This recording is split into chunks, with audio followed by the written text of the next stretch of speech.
All right, guys, I just finished wrapping up shooting an FPV house tour of this home in Waimea, Kauai. And I'm gonna give you a little step-by-step of what I did to shoot this house, how I prepped, how I went through everything. First thing I did is take a look at my surrounding area. I'm gonna wanna take advantage of the water that's right over there. So I am observing my surrounding area to really plan out my shot of how I enter and exit the house. Another thing I did out here, this is a very local part of Kauai, and to be respectful of the neighbors, you go up to them, you say, hey, I'm gonna be filming with a drone. It might be loud at moments. Be respectful to the neighbors and give everyone a heads up. It can help you out by making sure you don't get interrupted in the middle of your filming. All right, so let's take a walk into the property. And the first thing I do is turn on all the lights, open all of the doors, and you wanna make sure your fans are not running. Actually, this was a bit of an issue at first because I had to find these remotes, which actually turned off the fans. Another thing I did is I make sure the doors will definitely not open. So I found some cardboard, and something I'm gonna be doing in the future is bringing door stoppers. And this ensures that your doors are not gonna just swing open, or rather swing closed while you're in the middle of a shot, because it just ruins everything. So yeah, I did this to pretty much all the doors. And another thing that I would recommend doing for the future is talking to your realtor, whoever your client is, and you're gonna wanna tell them, hey, I'm showing up, and however the house is, that's how it's gonna be shot. Make sure that's very clear, because when I got here, for example, there was a lot of tape on this.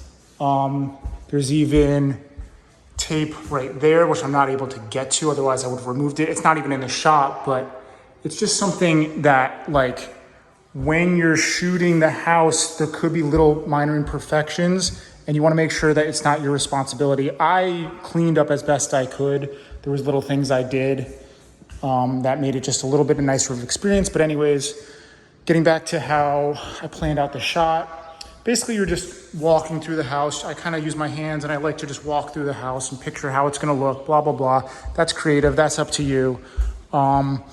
I'll be showing you the end result.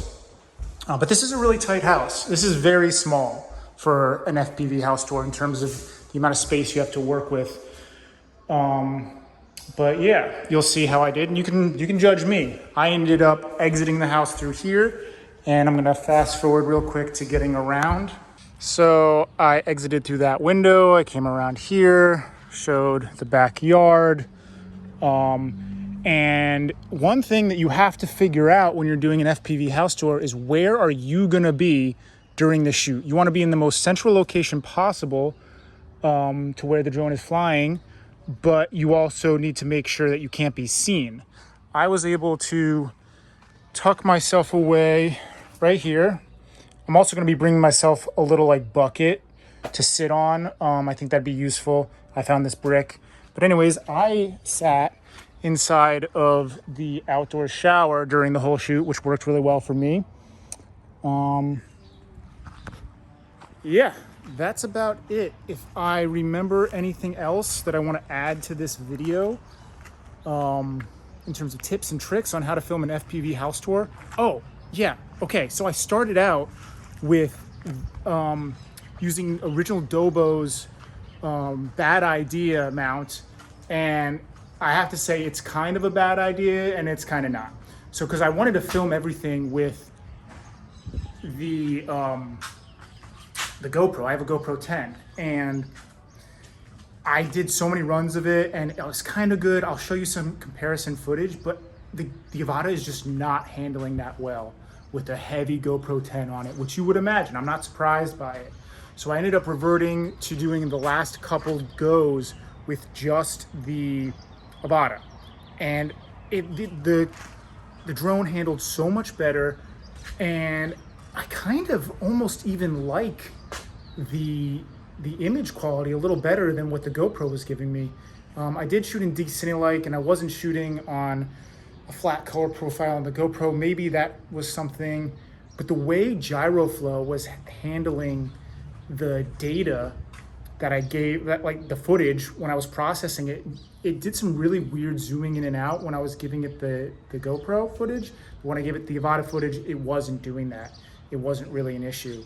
Anyways, you'll see for yourself what I'm talking about. And somehow the Avata had it seemed like it had a wider range, a wider field of view compared to the GoPro. Maybe I'm just doing something wrong with the settings, but I was shooting 4K 60 wide and no stabilization in the GoPro. One downside to the Avata is you can't shoot at 4K 60 with a 4:3 ratio. At least I think that's the restriction.